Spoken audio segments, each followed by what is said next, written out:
The Russian propaganda machine has been working for years to create a cult of victory. The main aim was to create a nation that would support the aggressive policies of the leadership. A nation for whom war is not a sorrow to be avoided at all costs, but something heroic. For this purpose, they took the 9th of May as a sacred date and built a system of myths around it. Context: the cult of victory. The Great Deception begins with a distortion of history. According to Russian chronicles, the Second World War took place on dates other than those generally accepted. As we all know, the Second World War began on the 1st of September 1939 with Nazi Germany's attack on Poland. But in the Russian chronicles, the beginning of the war with Hitler was the 22nd of June 1941. Вопрос следующий. Когда началась Вторая мировая война? Вторая мировая война началась 22 июня 1941 года. Скажите, когда началась Вторая мировая война? Вторая? 23 24 июня. 22 июня. 22. Вторая мировая? Да. Или Великая Отечественная? Великая Отечественная. А Вторая мировая? Она же. Она же и есть. Какой войны? Можете назвать годы начала и завершения? 45-й. Это Великая Отечественная. There is a reason for the mass amnesia. After all, during those 2 years, which were literally erased from the Russians' collective memory, the USSR sided with Germany and helped Hitler start the bloodiest war in world history. On the 1st of September 1939, Germany invaded Poland. On the 17th of September 1939, Soviet troops invaded Poland as an ally of Germany. There are even photographs of the military of the two armies fraternizing.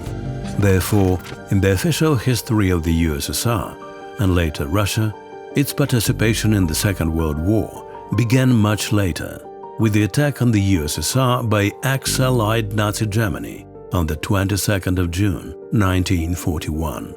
Only then did the USSR really begin to fight Nazi Germany.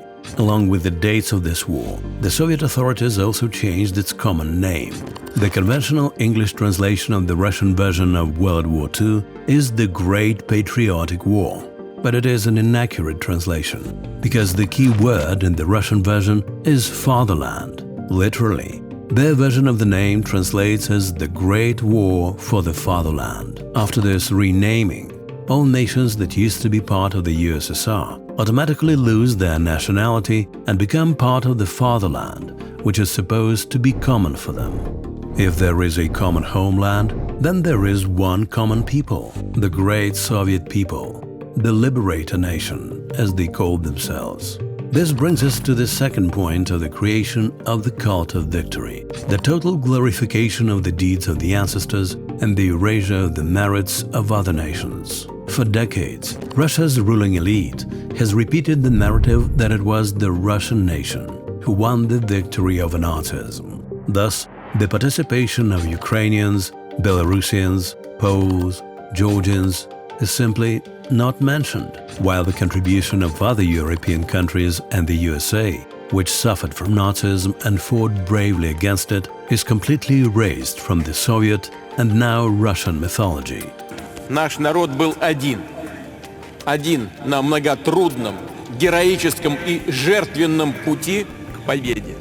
And the final ingredient in the creation of the cult of victory is a big holiday as an excuse for regular weaponry in front of the opponents.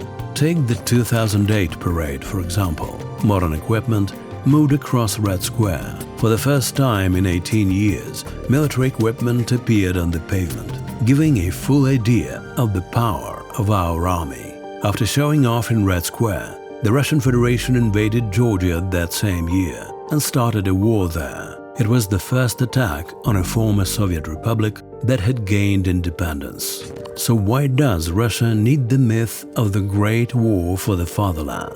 The cult of victory is like a drug for the people who want more and more doses of self-affirmation. The victorious war in Georgia, the occupation of the Crimea, the war in the Donbass, and finally the full-scale invasion of Ukraine. The audience is excited and wants more. They start with the myth that the USSR, now Russia, was all alone in the Great War against the Nazis and that nobody helped it.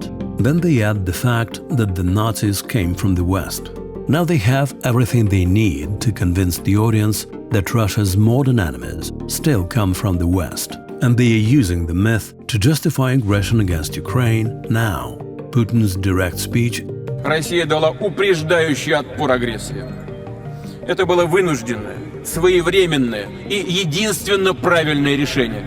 Обращаюсь сейчас к нашим вооруженным силам и к ополченцам Донбасса. Вы сражаетесь за Родину, за ее будущее, за то, чтобы никто не забыл уроков Второй мировой. There are no Nazis in Ukraine.